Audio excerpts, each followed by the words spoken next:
Party सरकार बन गई है तो गरीब कल्याण योजनाओं में मुस्लिम समाज को उनका हक देने का काम भारतीय जनता पार्टी की मोदी जी की सरकार ने किया। मैं मुस्लिम समाज से कहना चाहता हूं, अगर समाजवादी पार्टी को वोट आप न दो तो समाजवादी पार्टी उत्तर प्रदेश में 2% की पार्टी रह जाएगी। एक पार्षद और जिला पंचायत सदस्य भी जिताने की ताकत इनके अंदर नहीं। केवल आपके वोट की ताकत की वजह से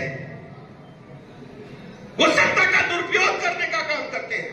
जब जब सत्ता आती है, गुंडे, बदमाश, माफिया, लुच्चे, लफंगे सत्ता पर काबिज होते हैं। हमने फिरोजाबाद और इटावा की सड़कों पर देखा है और आगरा में भी देखा है कितने माफिया पैदा हो जाते हैं। हमारी सरकार ने 1 डिस्ट्रिक्ट 1 मेडिकल कॉलेज दिया है, 1 डिस्ट्रिक्ट 1 प्रोडक्ट दिया है, तो समाजवादी पार्टी की सरकार में 1 डिस्ट्रिक्ट 1 माफिया होता है। फिरोजाबाद में भी माफियाओं की कमी नहीं थी सपा के शासनकाल में। चौराहे पर अगर कोई प्लाट, मकान, दुकान, चौरस पड़ा है तो उस पर कब्जा करने का काम समाजवादी पार्टी के संरक्षण में गुंडे करते थे और नारा लगाने का काम करते थे।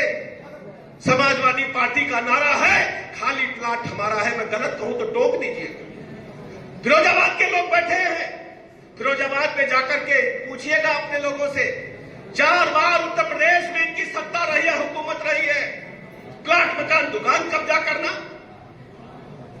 बहु बेटी की इज्जत आबरू को खतरे में डालना, व्यवसायियों को, उद्योगपतियों से चौक वसूली करना, सड़क पर खड़े होकर के भले भाले लोगों को तंग करना दूसरा काम इनका नहीं था। मैं तो उस क्षेत्र से आता हूं। इस क्षेत्र में सिहोरे जी यहां बैठे। जब कोई व्यक्ति नेक काम करना चाहता है, मुस्लिम समाज में पैदा हुआ व्यक्ति जब कोई नेक काम करना चाहता है या उसके कोई औलाद नहीं होती है तो अपनी जो संपत्ति है, अपनी जो पूंजी है, उसको हिबा करने का काम करता है।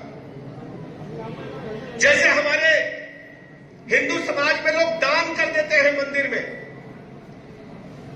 सामाजिक कार्यों के लिए, स्कूल कॉलेज के लिए, धर्मशाला के लिए, ब्याहों के लिए। ऐसे ही मुस्लिम समाज में जिस संपत्ति को हिबा किया जाता है, हिंदू समाज में ट्रस्ट बना करके, सोसाइटी बना करके और मुस्लिम समाज में वक्फ बना करके उसको दान हिबा कर दिया जाता है। हिबा और दान एक ही चीज है। ये सदियों से चलाया। अंग्रेजी हुकूमत से पहले जब मुगलकालीन सत्ता थी तब भी, लेकिन उस समय इसके लिए कोई कानून नहीं था। कानून न होने के कारण तरह तरह के विवाद भी आते थे। अंग्रेजों ने 1935 में इसके संबंध में कुछ कानून बनाने का काम किया। उसके बाद धीरे धीरे ऐसे ही चलता रहा। कांग्रेस ने भी एक संशोधन किया था, लेकिन वो कांग्रेस ने संशोधन देश के गरीब मुसलमानों के हित में नहीं किया था। कांग्रेस का वो संशोधन वो केवल पूंजीपतियों और जो कब्जेदार लोग थे, जो बड़े लोग थे, जो भूमाफिया थे, उनकी मदद करने के लिए वक्फ अधिनियम में संशोधन करने का काम किया गया।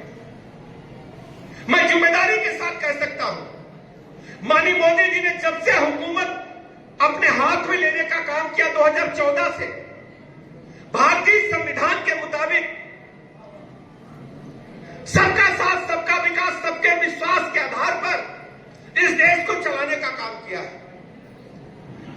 सैकड़ों गरीब कल्याण योजनाओं के माध्यम से लोगों के जीवन स्तर को ऊपर उठाने में मोदी जी ने कामयाबी हासिल की है। आज हम सीना ठोक करके कह सकते हैं कि 25 करोड़ गरीबों को गरीबी की रेखा से ऊपर निकाल करके उनको जीवन के हर पहलू में आगे बढ़ने का काम माननीय मोदी जी ने करने का काम किया है। मुस्लिम समाज की मैं चर्चा करना चाहूंगा। हमारी मुस्लिम समाज की बहनें बड़ी संख्या में बैठी हैं। 3 तलाक कानून केवल भारत में ही लागू रह गया था। जो मुस्लिम कंट्री जहां पर सर्वाधिक मुस्लिम आबादी है, उन देशों में भी 3 तलाक कानून लागू नहीं था। हिंदुस्तान का हालत क्या था? हमारी मुस्लिम बहनें बैठी हैं, सुने, और मुस्लिम भाई में बैठे इस बात को वो सुने और हमारी बात से जब सहमत हो तो जरूर सर में हाँ मिलाने का काम करें। हम सब जानते हैं बड़े मियां को जरा सी नाराजगी हो गई, रोटी जल गई, रात में दरवाजा देर से खुला, हमारी बेटी नमक कम डाल पाई खाना बनाने में, मियां नाराज हो गए, तलाक तलाक कह के उसको घर के बाहर कर देते थे। मैं कह सकता हूं मोदी जी ने हिंदुस्तान की आधी आबादी में मुस्लिम बहनों को 3 तलाक कानून बना करके उनको हक दे करके उनके जीवन को स्थायी रूप से ऊपर उठाने का काम किया। जो गरीब कल्याण योजनाएं हैं, हर गरीब को पक्का मकान मिला है, तो मुस्लिम भाई बहनों को भी निःशुल्क पक्का मकान देने का काम माननीय मोदी जी ने किया है। फिरोजाबाद जनपद के विधायक जी बैठे, जिला कार्यालय में, डीएम कार्यालय में जाकर के आप देखेंगे बड़ी संख्या में मुस्लिम भाई बहनों को पक्का मकान मिला है, बड़ी संख्या में निःशुल्क गैस कनेक्शन मिले हैं, बड़ी संख्या में लोगों को पेयजल निःशुल्क घर घर पहुंच रहा है, बड़ी संख्या में लोगों को आयुष्मान भारत कार्ड 5 लाख तक के निःशुल्क इलाज की गारंटी भी मोदी जी ने देने का काम किया। मैं ऐसे नहीं कहता हूं, पत्रकार मित्र चेक करें, जो गरीब कल्याण योजनाएं हैं उसने मुस्लिम भाई बहनों को बराबरी का हक देने का काम किया गया है। मोदी जी की चिंता पूरे देश की चिंता है, जो गरीब भाई बहन उनकी चिंता है। वक्फ बोर्डों के अधीन जो बड़ी बड़ी संपत्तियां थी उनमें रह करके गरीब भाई बहन अपना पेट पालते थे। एक नोटिस दे करके मुतवल्ली ने उनको बेदखल कर दिया, निकाल दिया। एक नोटिस दे करके उनको मुकदमा लगा दिया और उस पर बैठेगा कौन? वक्फ संपत्तियों पर जो मुतवल्ली हैं,